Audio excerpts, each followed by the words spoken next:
Okay, everyone. I'm George Taylor. I'm from Caudata.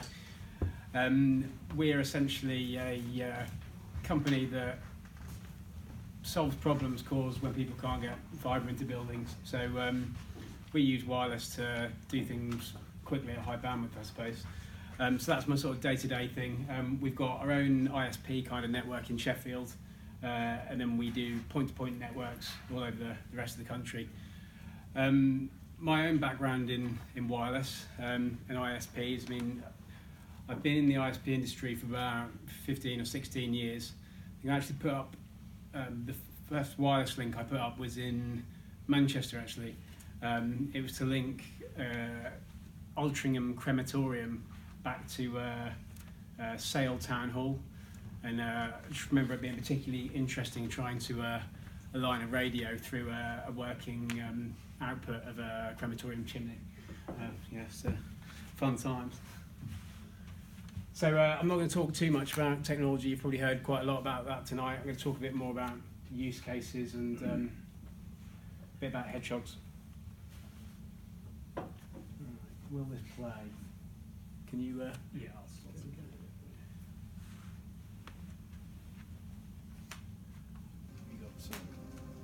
We got to a point where gradually we started saying to ourselves, you can't have them, you won't have them, we're going to stop you, and now we're going to try and make sure you can't have them anywhere in Southern Africa.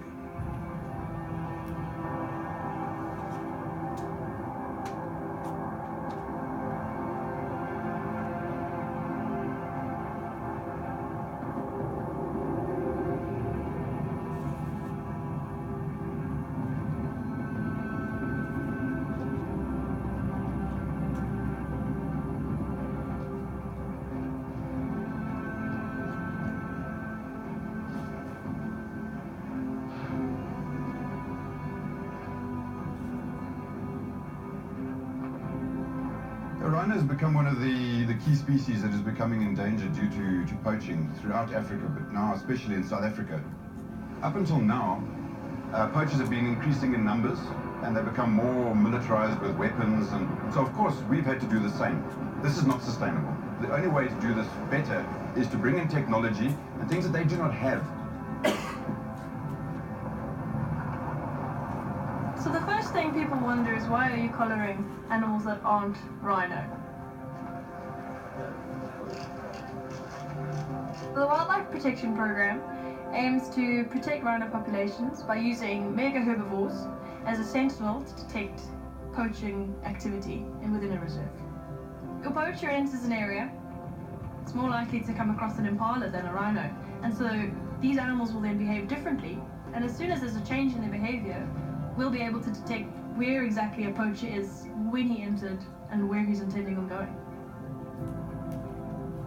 So these sentinel animals have collars with a sensor on them. The sensor transmits information across a LoRa network, which is a low-power, wide-area network.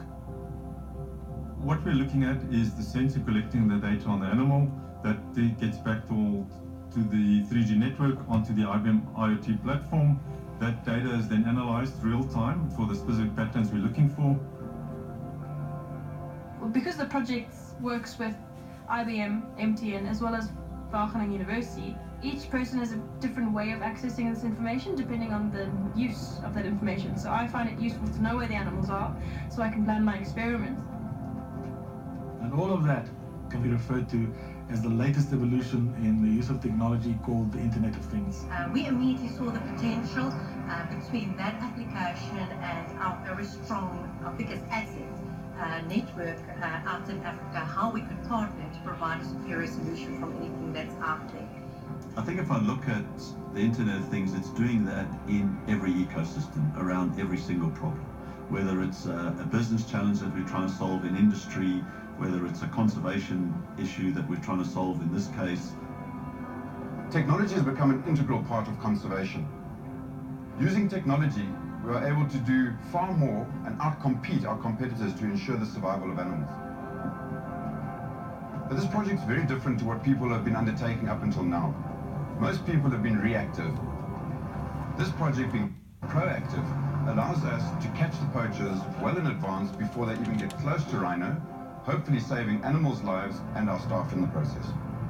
I don't think that us as humans have the right to destroy, but rather the responsibility to preserve.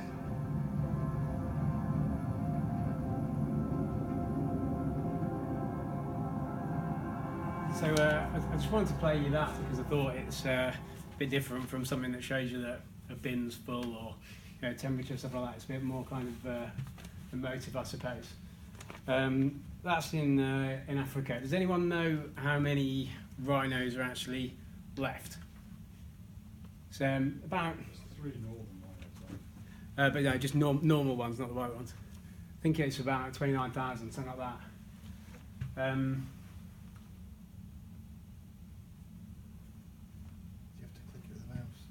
Do you have to skip that? Alright, does anyone know what this is? It's a Hen Harrier, and can anyone guess how many of those are left? 200. That's the last one. Sorry? That's the last one. It's not the last one, but there's 3 pairs of Hen Harrier in England. Because we like to shoot them, basically. They're protected. It's illegal to kill a raptor. But over grouse moors, they seem to disappear. So similarly, actually, it happens to golden eagles as well. So there's actually quite a large effort at the moment to try and stop this happening. And they're trying to use technology, but they've been failing. So these things disappear, and then suddenly they reappear elsewhere, or the sensors just stop transmitting. And the technology that they use to do it just isn't up to standard. So something that that we're working on, we've got a division that looks at wildlife monitoring and surveillance, and we're hoping we can actually deploy LoRaWAN to try and protect birds like this when they're in the air, and also to protect their nests.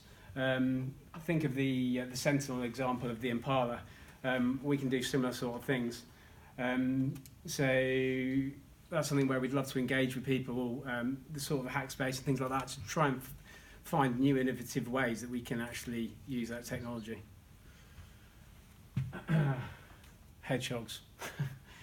There's actually a budget at the moment which has just been allocated, I think, late last year, £3.5 million to remove hedgehogs from some Hebridean islands, North and South Uist. So originally they were actually killing them, but in England we've got a problem with a lack of hedgehogs. I think we've only got 1 million hedgehogs left or something like that. So in the Hebridean Islands, what they're actually doing is paying rangers to trap these animals. They have to go out and check the traps every single day, whether there's a hedgehog in it or not. So I think the cost so far for each hedgehog that's been then repatriated back to the UK has been about £1,000. So I was thinking, wouldn't it be good if we can talk to these guys about delivering some LoRaWAN-enabled traps with an occupancy sensor to try and reduce the amount of money that you're spending on hedgehogs. I mean, I think someone say Steve's budget for the whole smart city thing is £2.3 million, and then we're pissing away £3.5 million trying to get rid of some hedgehogs. So on the technical front, as Matt was saying, I think you learn it by building it. If you want it to work, we buy it. So that's what we did. We bought some of these Lorex boxes, which are awesome. Power over Ethernet. You can sort of plug them in, and they do what they're meant to do pretty quickly. And that's what I needed because we had some projects we had to execute on pretty quick. So this is a mast that I personally craned into place in Attercliffe. So this is a UTC you can see over here, and Sheffield. This thing came in on a lorry in 3 different pieces, and then it was like waving around 6 tons of steelwork in the air, which was a bit scary. But from the top point here, which is where we're going to stick the first gateway, it's about 20 metres. That'll have pretty good coverage of the Don Valley. It was actually meant to be there now, but we got called in to do a project in Wales. Sorry for the poor image, I just had to pull this off today from a screenshot. But what we've got here, that's the summit of Snowdon. This is a point just outside of Castleton on the edge of the Peak District, so probably 18-20 miles from Sheffield. What we were actually doing, it's a bit of a random one, around the flanks of Snowdon people go winter climbing with ice axes, and they can either be climbing ice or occasionally frozen turf. The turf, I think you said you're into plant sciences, so there's lots of rare plants that live in the mountainsides, and if you climb the turf when it's not frozen, it damages it. So what we did, we've installed some probes in the turf in the mountain, which actually show you the freezing level penetration into the mountain, and then climbers can access that information, see whether it's okay for them to climb. And we've done that by using the same gateway on the summit of Snowdon. Once it was there, we thought, well, let's see how far we can push that technology. So with a node here just outside Castleton, we managed to achieve that distance, which I think is 140 kilometres, and that's just out of the box equipment. I suppose we've got the benefit of having some quite powerful RF propagation software, so we knew where we could get away with, but the Newton's laws of thermodynamics don't lie, so we're pretty confident that it would work. So that's it really. That's going to be coming back from Snowdon and going on to the mast at Attercliffe, and we're going to do a lot more testing, and ultimately things like the Hen Harrier project, I mean, it's quite key there that we get a lot of coverage over the Peak District, and we want to do more projects like that are sort of a bit more fun to talk about really. Any questions? So I'm assuming then there's a theoretical line of sight between the 2 points? Yeah, there is line of sight, yeah. So basically here, you see the curvature of the Earth. This is your terrain profile. This doesn't actually represent any buildings on it, but the summit of Snowdon, I think it's 1,089, and this will probably be 300 or 400 metres where it was sort of near Sparrow Pit. So yeah, this is line of sight, and the green lines are what you call the Fresnel zone, so it's completely unimpinged. It's the sort of best coverage that you can get. That's impressive.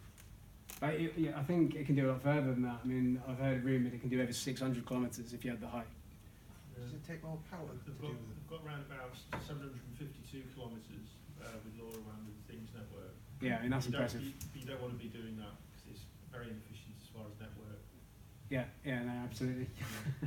To take more power? Yeah. Power from a point of view of RF power? From from the device itself, so which gets translated to RF. Well, yes and no. I mean, you've only got certain power limits that you can work within a legal framework. I mean, you could turn the things up, which creates more noise. The figures I think that we achieved there, if we're going into detail, the RSSI was 117.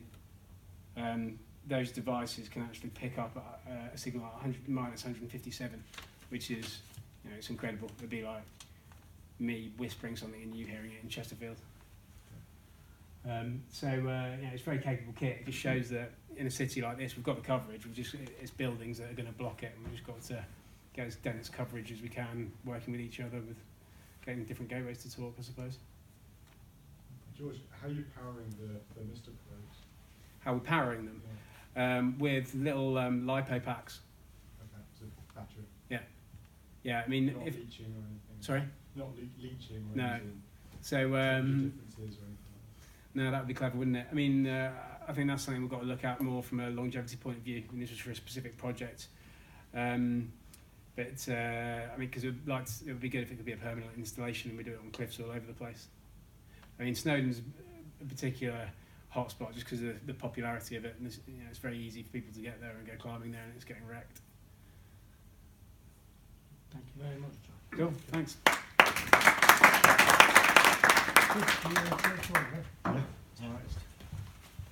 So